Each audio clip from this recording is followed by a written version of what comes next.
నమస్కారం. ఘంటారావానికి స్వాగతం. ముందుగా ప్రధాన అంశాలు. బీఈడీ పేపర్ లీకేజ్ కేసులో పోలీసుల అదుపులో నిందితులు. వినుకొండ వివేకానంద కాలేజీలో ప్రశ్నాపత్రం లీక్ అయినట్లు గుర్తింపు. ఎస్ఎల్బీసీ సొరంగంలో గల్లంతైన వారి ఆనవాళ్లు లభ్యం. కొందరిని ఇవాళ సాయంత్రానికి గుర్తించే అవకాశం.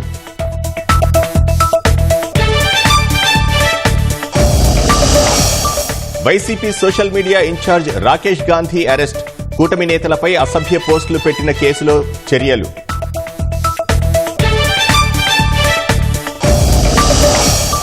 బిక్కుబిక్కుమంటూ విజయవాడలోని గొల్లపాలెం వాసుల జీవనం.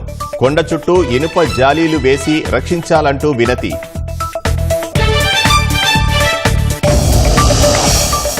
ఛాంపియన్స్ ట్రోఫీ టైటిల్ ఫైట్ పై ఉత్కంఠ. ఆఖరి పోరాటానికి సిద్ధమైన భారత్ కివీస్.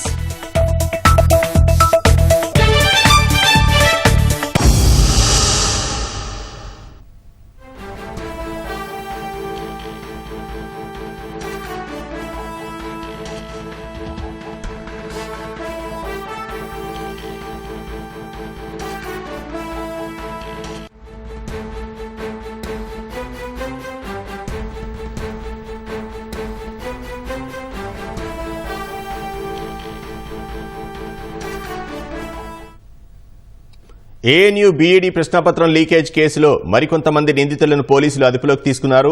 మరింత సమాచారం మా ప్రతినిధి వీరాంజనేయులను అడిగి తెలుసుకుందాం. వీరాంజనేయులు, ఇప్పటి వరకు ఎంతమందిని పోలీసులు అదుపులోకి తీసుకున్నారు? వినోద్, ఆచార్య నాగార్జున విశ్వవిద్యాలయం పరిధిలో బీఈడీ కళాశాలలో జరుగుతున్న మొదటి సెమిస్టర్ ఎగ్జామ్స్ లో ప్రశ్నాపత్రం లీకేజ్ అనేది శుక్రవారం వెలుగు చూసింది. అయితే ఈ ప్రశ్నాపత్రం లీకేజ్ అనేది ప్రభుత్వం తీవ్రంగా పరిగణించి దీని మీద కఠిన చర్యలు తీసుకోవాలని ఆదేశాలు జారీ చేసింది. ఈ నేపథ్యంలోనే విద్యాశాఖ మంత్రి లోకేష్ అధికారులను ఖచ్చితంగా ఈ ప్రశ్నాపత్రం లీకేజ్ వెనకుండా ఎవరున్నా సరే వాళ్ళందరినీ ఇప్పుడు సమగ్రంగా విచారించి అదుపులో కఠిన చర్యలు తీసుకోవాలని ఆదేశించారు. ఈ నేపథ్యంలోనే ఈ రోజు వినుకొండ వివేకానంద కళాశాలకు సంబంధించినటువంటి ఉద్యోగి అదేవిధంగా ఏజెంట్ ఇద్దరిని అదుపులో తీసుకోవడం జరిగింది. ఇక్కడ వినుకొండ వివేకానంద బీఈడీ కళాశాలలో ప్రశ్నాపత్రం లీక్ అయినట్టుగా పోలీసు అధికారులు గుర్తించారు. ప్రధానంగా వివేకానంద కళాశాల పనిచేస్తున్న ఒక ఉద్యోగి అదేవిధంగా ఏజెంట్ వీళ్ళిద్దరూ కూడా ప్రశ్నాపత్రం లీకేజ్ కీలక పాత్ర పోతున్నట్టుగా పోలీసులు ప్రాథమికంగా గుర్తించారు. అయితే ఇప్పటి వరకు మొత్తంగా 10 మంది నిందితులను అయితే పోలీసులు అదుపులో తీసుకోవడం జరిగింది. లీకేజ్ వెలుగులోకి వచ్చిన వెంటనే ముగ్గురు ప్రధాన నిందితులు అదుపులో తీసుకున్నారు. అదేవిధంగా వినుకొండ వెళ్ళి అక్కడ ఉన్నటువంటి విద్యుత్తో సహా మొత్తంగా చూసినట్టయితే 10 మంది నిందితులు పోలీసుల సమక్షంలో అదుపులో ఉన్నారు. వీళ్ళంతా కూడా లీకేజ్ సంబంధించి వీళ్ళ పాత్ర ఏంటి, వీరి వెనక ఎవరు ఉన్నారు, అసలు ఎప్పటి నుంచి వీళ్ళు ఇలాంటి లీకేజ్ ప్రశ్నపత్రాలు లీకేజ్ సంబంధించి ఎలాంటి వ్యవహారాలు నడుపుతున్నారు అనే దాని మీద పోలీసులు సమగ్రంగా విచారణ జరుపుతున్నారు. ఏదేమైనప్పటికీ కూడా ఇలాంటి చర్యలు అనేవి పునరావృతం కాకుండా ఉండాలనే ఉద్దేశంతో ప్రభుత్వం అయితే గట్టిగా అధికారులకు నిర్దేశించడం జరిగింది. వీరి వెనక ఎవరున్నా సరే వాళ్ళని ఖచ్చితంగా శిక్షించాలని, వారి మీద కఠిన చర్యలు తీసుకోవాలని, అప్పుడు మాత్రమే ఇలాంటి లీకేజ్ అనేవి ఎదుగులోకి రాకుండా ఉంటాయని, ఎప్పుడు వేరే వాళ్ళు ఇలాంటి పనులు చేయడానికి భయపడతారన్న ఒక గట్టి సంకేతాన్ని ప్రభుత్వం అనేది ఇచ్చే ఉద్దేశంతోనే ఇప్పుడు వీళ్ళ మీద పూర్తి చర్యలు తీసుకున్న అడుగులు వేస్తుంది. అయితే ఈ బీఈడీ ప్రశ్నపత్రం ముందుగా శుక్రవారమే వెలుగులోకి వచ్చింది. అయితే మరి కొన్ని చోట్ల గురువారం కూడా ఇదే ప్రశ్నపత్రం లీక్ అయి ఉండొచ్చని కూడా అధికారులు ఇంకా పూర్తి సమగ్ర విచారణ అనేది జరుపుతున్నారు. గుంటూరు జిల్లాలోని తెనాలి అదేవిధంగా రేపల్లె ప్రాంతాల్లో బీఈడీ కళాశాలలో కూడా ఈ పేపర్ లీక్ అయినట్టుగా అధికారులకు దృష్టి సారించారు. ఆ దిశగా కూడా అక్కడ ఉన్నటువంటి కళాశాలలకు కూడా సంబంధించి కూడా విచారణ చేపట్టారు. ప్రస్తుతానికైతే వినుకొండ పరిధిలో ఉన్నటువంటి వినుకొండ వివేకానంద కళాశాలలో ఈ లీకేజ్ జరిగినట్టుగా గుర్తించిన పోలీసులు అక్కడ దీనికి కారణమైనటువంటి 2 నిందితులను అదుపులో తీసుకున్నారు. వీళ్ళందరినీ కూడా గుంటూరు తరలించి ఇక్కడ విచారణ అనేది జరుపుతున్నారు. అయితే సమగ్రంగా ఇంకా ఎక్కడెక్కడ కళాశాలలో ఈ లీకేజ్ వెనక ఉన్నాయి, వారి వెనక ఎవరున్నారు అనేది కూడా పోలీసులు పూర్తి స్థాయి దృష్టి సారించారు. ప్రభుత్వం కూడా ఒక పక్క దీన్ని సీరియస్ గా తీసుకోవడంతో అటు పోలీసు అధికారులు కావచ్చు, అటు విశ్వవిద్యాలయ సంబంధించిన సిబ్బంది కావచ్చు ఈ లీకేజ్ వెనకుండా మూల ప్రధాన పాత్రధారులు ఎవరైతే ఉన్నారో వాళ్ళందరినీ కూడా పూర్తిగా గుర్తించి కఠినంగా శిక్షించే దిశగా చర్యలు చేపడుతున్నారు. వినోద్, ధన్యవాదాలు వీరేంజనేయులు.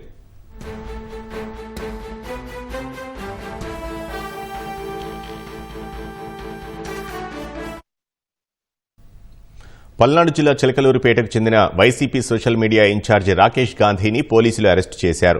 మాజీ మంత్రి విడుదల రజనీ ఆధ్వర్యంలో సీఎం చంద్రబాబు, ఆయన కుటుంబ సభ్యులు, ఎమ్మెల్యే ప్రతిపాటి పుల్లారావు, టీడీపీ నాయకులపై సోషల్ మీడియాలో అసభ్య పోస్టులు పెట్టిన కేసులో చిలకలూరుపేట పోలీసులు ఆయన్ని అరెస్టు చేశారు. శనివారం అర్ధరాత్రి తర్వాత రాకేష్ ని జడ్జి ముందు హాజరుపరచగా ఆయన 14 రోజుల రిమాండ్ విధించారు. రాకేష్ ని పోలీసులు నరసరావుపేట సబ్ జైలుకు తరలించారు. అసభ్య పోస్టులు, స్థానిక నాయకులతో గొడవలు వంటి ఆరోపణలతో చిలకలూరిపేటతో పాటు రాష్ట్ర వ్యాప్తంగా పలు పోలీస్ స్టేషన్లలో రాకేష్ గాంధీపై 15 కేసులు నమోదయ్యాయి.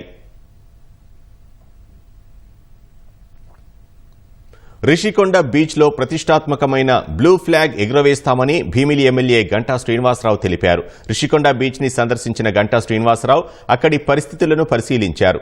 బ్లూ ఫ్లాగ్ సర్టిఫికేషన్ కు ప్రతిబంధకంగా ఉన్న సీసీ కెమెరాలు, టాయిలెట్లు, నీటి నాణ్యత వంటి సమస్యలను పరిష్కరిస్తామని తెలిపారు.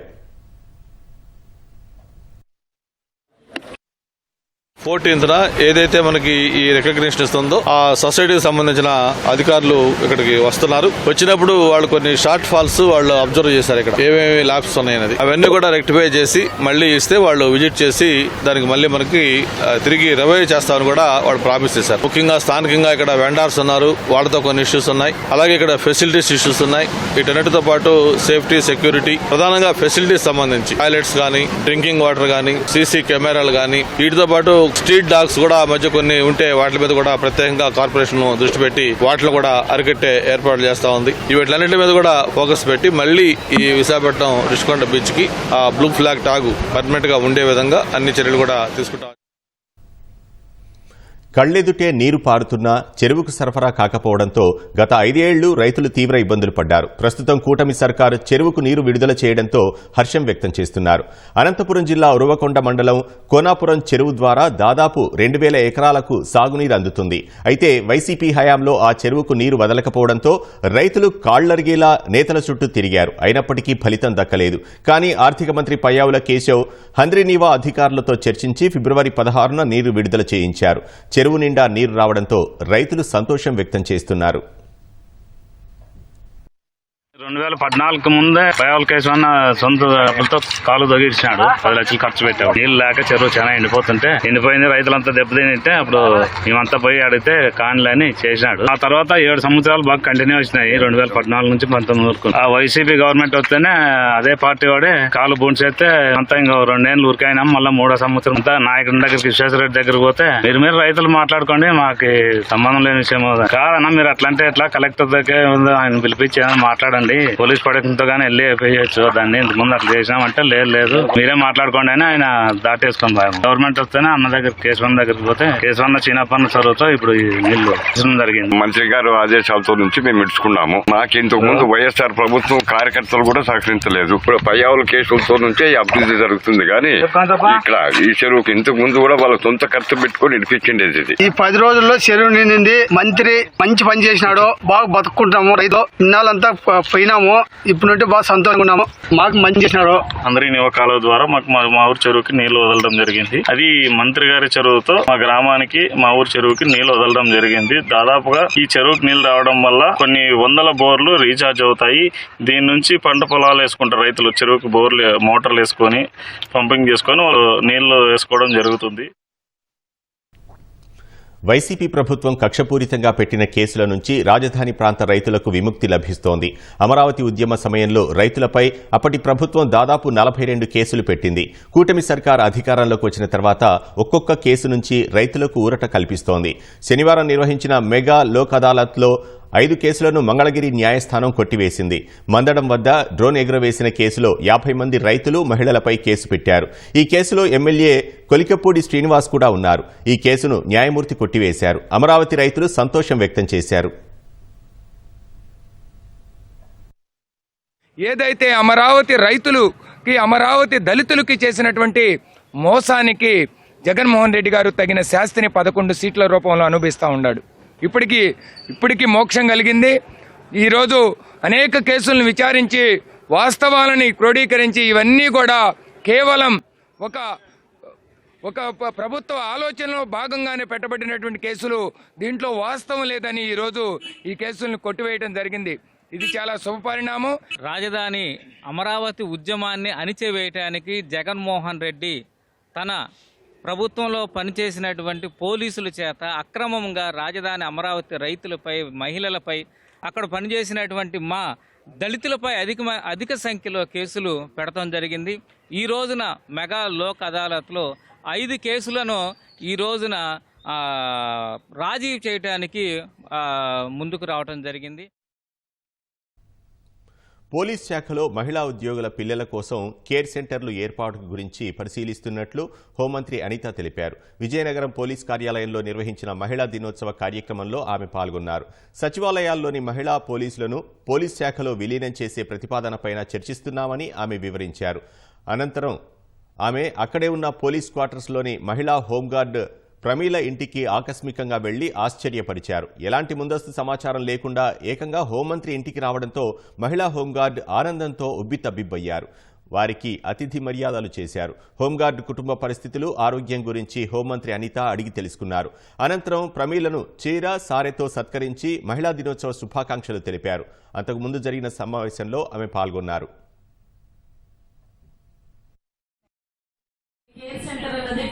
పెట్టడం అనేది చాలా అవసరం.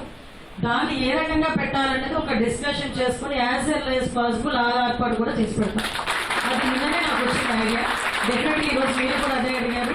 ఎందుకంటే ఐఎమ్ సో హ్యాపీ. మహిళా పోలీసులు చాలా మంది ఎంటెక్లు, బీటెక్లు, బిఎస్సీలు, చాలా హై క్వాలిఫైడ్ పర్సన్స్ చాలా మంది ఉన్నారు మహిళా పోలీసుల్లో. చాలా మందికి ఏంటంటే మహిళా పోలీస్ అనేసరికి డ్రెస్ వేస్తారేమో, కొంతమందికి యూనిఫామ్ వేసుకోవడం ఇష్టం ఉండదు. బట్ అలాంటి వాళ్ళు ఎవరైతే విల్లింగ్ ఉన్నారో వాళ్ళందరినీ కూడా పోలీసు సర్వీసెస్లో తీసుకోవడానికి ఈరోజు సిద్ధంగా ఉన్నాం. దానికి కూడా కొంచెం 1 or 2 డేస్లో జీవో కూడా వస్తుంది. మిమ్మల్ని కంప్లీట్గా డిపార్ట్మెంట్కి అసైన్ చేస్తాం. ఎస్ఎల్బీసీ సొరంగంలో గల్లంతైన వారిని గుర్తించడంలో కొంత పురోగతి సాధించినట్టు తెలుస్తోంది. గల్లంతైన వారి ఆనవాళ్లు లభించినట్లు సమాచారం. ప్రమాదం జరిగిన 100 మీటర్ల దూరంలో గుర్తించినట్లు సహాయక బృందాల ద్వారా తెలుస్తోంది. D2 అనే పాయింట్లో గల్లంతైన వారి ఆనవాళ్లను కేరళ జాగిలాలు గుర్తించాయి. అనుమానిత ప్రాంతంలో జాగ్రత్తగా మట్టిని సిబ్బంది తొలగిస్తున్నారు. గల్లంతైన వారిలో కొందరిని ఇవాళ సాయంత్రానికి గుర్తించే అవకాశం ఉందని ఆ వర్గాలు వెల్లడిస్తున్నాయి. ఆనవాళ్లు లభించడాన్ని అధికారికంగా ఇంకా అధికారులు ధృవీకరించలేదు. ఇప్పటికే 14 రోజులుగా గల్లంతైన వారి కోసం వెతుకులాట కొనసాగుతోంది.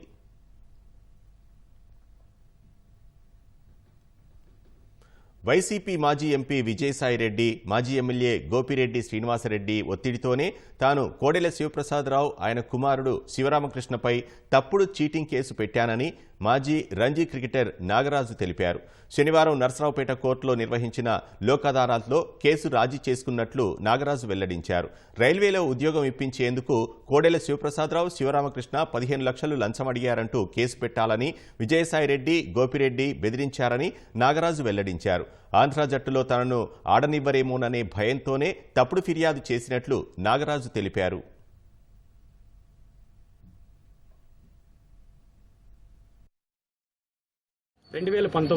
గోపిరెడ్డి శ్రీనివాసరావు రెడ్డి గారు మరియు అలాగే విజయసాయిరెడ్డి గారి ప్రార్థనలతో ఆనాటి స్పీకర్ అయిన కోడెల శివప్రసాద్ గారు మరియు వాళ్ళ తనయుడు కోడెల శివరాం గారి మీద చీటింగ్ కేసు పెట్టాలని నన్ను ఆ రోజు భయభ్రాంతులకు గురి చేయడం జరిగింది సార్. నాకు క్రికెట్ ఫ్యూచర్ ఎక్కడ నష్టం జరుగుతుందో అని వాళ్ళు చెప్పిన మాట విని ఆ రోజు వాళ్ళ మీద కేసు పెట్టడం జరిగింది.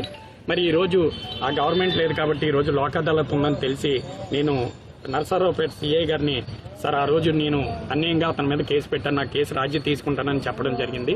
అతను లోక్ అదాలత్ ఉందని నన్ను పిలిపించడం జరిగింది సార్. అలాగే కోడెల శివరామ గారికి మరియు వాళ్ళ కుటుంబానికి న్యాయం జరగాలని, అలాగే నేను ఈ తప్పు చేసినందుకు నన్ను వాళ్ళ కుటుంబ సభ్యులు క్షమించాలని మనస్ఫూర్తిగా వేడుకుంటున్నాను. స్త్రీనిధి బ్యాంక్పై కొన్ని పత్రికలు తప్పుడు ప్రచారం చేస్తున్నాయని మంత్రి కొండపల్లి శ్రీనివాస్ మండిపడ్డారు. మహిళా దినోత్సవం రోజే వారిలో ఆందోళన కలిగించేలా తప్పుడు ప్రచారం చేపట్టారని ఆగ్రహం వ్యక్తం చేశారు. స్త్రీనిధి బ్యాంక్ నుంచి గత ప్రభుత్వమే సుమారు 750 కోట్లు దారి మళ్లించిందని, వాటిని దఫాలుగా కూటమి ప్రభుత్వం చెల్లిస్తోందని ఆయన వివరించారు. వైసీపీ దిగజారుడు రాజకీయాలు మానుకోవాలని కొండపల్లి హితవు పలికారు. మైక్రో ఫైనాన్సెస్ వల్ల ఇబ్బంది పడుతున్నారని చెప్పి మైక్రో ఫైనాన్సెస్లో వడ్డీలు ఎక్కువగా తీసుకుంటున్నారు ప్రజానికం అని తెలిసి అప్పుడు శ్రీనిధి బ్యాంక్ని ఏర్పాటు చేయడం జరిగింది. 60 కోట్ల కార్పస్తోని ఈరోజు సుమారు 24,000 కోట్ల రూపాయలని సర్క్యులేషన్లో ఈ బ్యాంక్ తిప్పుతుంది. మరి అంతేకాకుండా ప్రతి సంవత్సరం కూడా సుమారు 3,000 నుంచి 4,000 కోట్ల రూపాయలు మహిళలకి రుణాల కింద ఇవ్వడానికి ఈ బ్యాంకు పెద్ద ఎత్తున సహకారం చేస్తుంటే ఈరోజు ఒక తప్పుడు ప్రచారం ఈ బ్యాంక్ మీద చేయడం తప్పు. శ్రీనిధి బ్యాంకులో ఫండ్స్ అన్నీ కూడా ఏదో సేవింగ్స్ ఏవైతే ఉన్నాయో, మహిళల తాలూకు సేవింగ్స్ ఏవైతే ఉన్నాయో అవి దుర్వినియోగం అవుతున్నాయని చెప్పి ఒక తప్పుడు ప్రచారం చేస్తున్నారు. అవన్నీ కూడా వాస్తవం కాదు. గత పాలకులు శ్రీనిధి నుంచి సుమారు 750 కోట్ల రూపాయలు పీడీ అకౌంట్స్కి మళ్లించడం జరిగింది. మళ్లించి వేరే ఉపయోగంలోకి తీసుకుని వెళ్ళిపోయారు. ప్రకాశం జిల్లా కనిగిరి మహాత్మా గాంధీ జ్యోతిరావు పూలే గురుకుల బీసీ బాలికల వసతి గృహంలో భోజనం నాణ్యంగా లేదని బీసీ సంక్షేమ శాఖ మంత్రి సవిత ఆగ్రహం వ్యక్తం చేశారు. హాస్టల్ను ఆమె ఆకస్మికంగా తనిఖీ చేశారు. విద్యార్థుల గదులను పరిశీలించారు. భోజనంతో పాటు విద్యార్థులకు అందుతున్న వసతిపై ఆరా తీశారు. అనంతరం వంటశాలను పరిశీలించి భోజనాన్ని రుచి చూశారు. భోజనం నాణ్యంగా లేదని సిబ్బందిపై ఆగ్రహం వ్యక్తం చేశారు. రేషన్ స్టోర్ రూమ్ను పరిశీలించగా అక్కడ స్టాక్ రిజిస్టర్ లేదని వార్డెన్పై మండిపడ్డారు. మధ్యాహ్నం దుబాయ్ వేదికగా భారత్ న్యూజిలాండ్ మధ్య ఛాంపియన్స్ ట్రోఫీ ఫైనల్ జరగనుంది. క్రికెట్ అభిమానులు ఆసక్తిగా ఎదురుచూస్తున్న ఈ ఫైనల్కు సంబంధించి మరింత సమాచారం మా ప్రతినిధి రమేష్ ప్రత్యక్ష ప్రసారం ద్వారా అందిస్తారు. ఐసీసీ ఛాంపియన్ ట్రోఫీలో ఈరోజు తుది పోరు జరగనుంది. దీంట్లో భారత్ అండ్ న్యూజిలాండ్ మధ్య జరిగే ఈ మ్యాచ్కి సంబంధించి కూడా ఇప్పటికే ఉత్కంఠపరమైన సంబంధించి కూడా కొనసాగుతుందని చెప్పవచ్చు. దీంట్లో ఖచ్చితంగా భారత్ గెలిచి తర్వాత కప్పు సాధిస్తుందని చెప్పి కూడా క్రికెట్ అభిమానులందరూ కూడా ఎదురు చూస్తున్న పరిస్థితి ఉంది. అసలు ఈ మ్యాచ్కి సంబంధించి కూడా ఎలా ఉండబోతుంది, ఈరోజు జరిగే మ్యాచ్లో ఎవరు మెయిన్ ప్లేయర్గా దీంట్లో ఆడనున్నారు అనేది మనతో మాట్లాడడానికి సరోజిని దేవి క్రికెట్ సిఓ గారు, కోచ్ సిఓ గారు ప్రస్తుతం కిరణ్ గారు మనతో ఉన్నారు. అన్నది మరిన్నో తెలుసుకుందాం. ప్రస్తుతం ఈ రోజు జరిగే మ్యాచ్కి సంబంధించి కూడా ఎంతో ఉత్కంఠగా కొనసాగుతుంది. ఈ మ్యాచ్లో ముఖ్యంగా అంటే ఎవరు ప్లే ఎక్కువగా ఉండే అవకాశం ఉంది? రమేష్ గారు, మీరే అన్నారు ఉత్కంఠగా జరుగుతుందని. Any day any finals interesting match. 2 టీంల మధ్య జరుగుతున్నాయి. 2 బెస్ట్ టీమ్స్లో 8 టీమ్స్లో 2 బెస్ట్ టీమ్స్ ఆడుతున్నాయి. నాకు మాత్రం మన భారతీయునిగా భారతదేశం గెలవాలని నాకు కోరిక. సో నేను మాత్రం 60-40 రేషియోలో మనం గెలుస్తామని అంటాను. ఎందుకు అంటే ఐ టేక్ 3-4 అడ్వాంటేజ్. మనం లాస్ట్ టైం ఫస్ట్ లీగ్ ఫేజ్లో న్యూజిలాండ్ ఓడగొట్టాము. మనం 3 వికెట్లతో 34-3 నుంచి 245 దాకా వెళ్ళాము. ఈ రోజు కనుక 3 వికెట్లు పడకుండా రోహిత్ శర్మ కానీ, శుభ్మన్ గిల్ కానీ, Virat Kohli out for outstanding catch by Philip, that's different issue. ఈ ముగ్గురులో కూడా ఎవరన్నా 15-20 ఓవర్లు ఆడితే 25 ఓవర్లలో దిల్ టచ్ ఆల్మోస్ట్ 180-190. అప్పుడు మనకు గెలిచే ఛాన్స్ ఎక్కువ ఉంటాయి. రెండోది ఏంటంటే సైకలాజికల్లీ మనం గెలిచాము.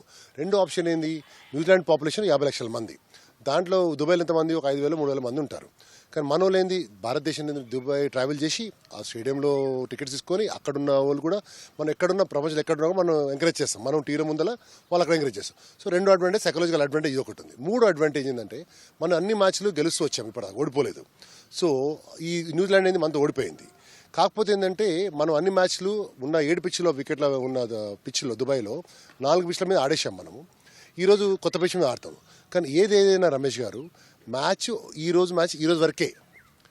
ఈ లెవెల్ ఎలా ఉంటుంది, దేశానికి ఆడుతున్న లెవెల్ ఎలా ఉంటుందంటే అన్ని ప్రిపేర్ అయ్యి అన్ని లెవెల్ వచ్చినాకనే న్యూజిలాండ్ కానీ, దేశానికి కానీ, ఆస్ట్రేలియా కానీ ఆడతారు. ఈ లెవెల్లో ఈ రోజు ఎవరైతే మెంటల్ ప్రెషర్ హ్యాండిల్ చేస్తారో, ఎవరైతే బాగా ప్రిపేర్ అయి ఉంటారో వాళ్ళే గెలుస్తారు. కాకపోతే మనకు ఎందుకు ఛాన్స్ ఎక్కువ ఉన్నాయంటే ఈ 3 రీజన్స్ మీకు చెప్పాను. కాకపోతే మీరు న్యూజిలాండ్ ఎందుకు తక్కువ అంచనా వేయొద్దు అంటే వాళ్ళు గమనించి ఉంటారు, వాళ్ళు రన్నింగ్ మనకంటే ఫాస్ట్ ఉంటుంది కంపేర్ టు దట్. అంటే సింగిల్స్ 2s 3s కన్వర్ట్ చేస్తుంటారు. వాళ్ళు ఫీల్డింగ్ అవుట్ స్టాండింగ్. మన దగ్గర కూడా అక్షర్ పటేల్ అవుట్ స్టాండింగ్ ఉన్నారు, రవీంద్ర జడేజా కూడా అవుట్ స్టాండింగ్ ఉన్నారు, లేక కాదు. Compare to that fielding is good compare to us. కానీ మన దగ్గర ఏంటంటే మ్యాచ్ విన్నర్స్ ఉన్నారు రమేష్ గారు. అంటే మీరు రోహిత్ శర్మ కానించి, సీనియర్ మోస్ట్ కెప్టెన్ కానించి, విరాట్ కోహ్లీ కానీ, legend Shubman Gill vice captain కానీ, take it to Shami use come back after 14 నెలల తర్వాత ఇంజరీ తర్వాత వచ్చి నీ స్వెల్లింగ్ ఉండి యాంకిల్ టేరే, లిగమెంట్ టేరే వచ్చి ఫైట్ చేస్తూ నవ్వు మిస్టర్ సిమ్మర్ వరుణ్ 3వ ఇంటర్నేషనల్ ఆడుకుంటా కూడా 5 వికెట్లు తీయడం మొన్న.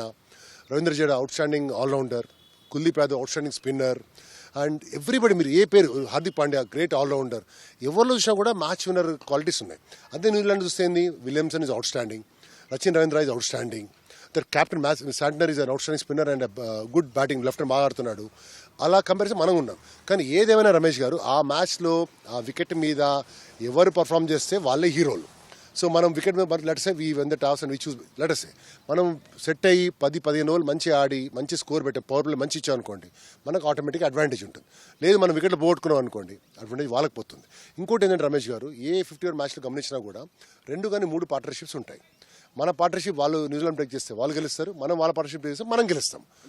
మ్యాచ్కి సంబంధించి కూడా పిచ్ ఏ విధంగా ఉంటుంది సార్? ఎందుకంటే ఇక్కడ స్పిన్నర్స్కి సంబంధించి చాలా ఎక్కువగా ఆడే అవకాశం ఉంది. స్పిన్నర్ల బౌలింగ్ కూడా చాలా మంచిగా జరిగే అవకాశం ఉన్నట్లు కూడా తెలుస్తుంది. ఇది ఈ పిచ్కి సంబంధించి ఏ విధంగా ఉండబోతుంది? రమేష్ గారు, మీరే అన్నారు స్పిన్నర్స్ సంబంధించి అంటున్నారు. మన దగ్గర 4 స్పిన్నర్స్ ఉన్నారు, వాళ్ళ దగ్గర 4 స్పిన్నర్స్ ఉన్నారు. Compare to that will talk. వాళ్ళ 4 స్పిన్నర్ కన్నా మన 4 స్పిన్నర్ ఎందుకు బెటర్ అంటే, రవీంద్ర జడేజా కానీ అక్షర్ పటేల్ కానీ దే ఆర్ ఆల్సో ఆల్రౌండర్స్. వాళ్ళ దగ్గర ఓన్లీ శాంటనర్ ఒక ఆల్రౌండర్, కెప్టెన్ కూడా ఉన్నాడు.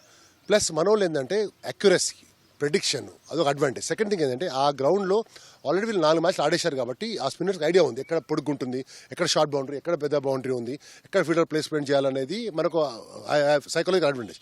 న్యూజిలాండ్ అంతా ఓడిపోయారు, వాళ్ళు ఒకటేసారి ఆడారు. వాళ్ళు ఏం చేశారు, లాహోర్ పోయారు, రావల్పిండి పోయారు, మళ్ళీ దుబాయ్ వచ్చారు, మళ్ళీ బ్యాక్ పోయి మళ్ళీ వచ్చారు. సో ఇది కూడా వాళ్ళకు ఫ్రెష్ మ్యాచ్. ప్లస్ వాళ్ళకు రికవరీ కాలేదు. స్పిన్నర్స్లో మన 4 అవుట్ స్టాండింగ్ వృష్టి స్పిన్నర్ ఉన్నాడు, అవుట్ స్టాండింగ్ గూగులేస్టర్ ఉన్నాడు. నౌ టేక్ వరుణ్ చక్రవర్తి, ఈ బౌల్స్ ఏ ఫ్లిప్పర్, ఈ బౌల్స్ ఏ ఆర్మర్, ఈ బౌల్స్ ఏ క్యారమ్ బాల్, 4 బాల్ వెరైటీలు ఉన్నాయి. వాళ్ళ దగ్గర ఏంటంటే వాళ్ళ దగ్గర అన్ని వెరైటీలు లేవు.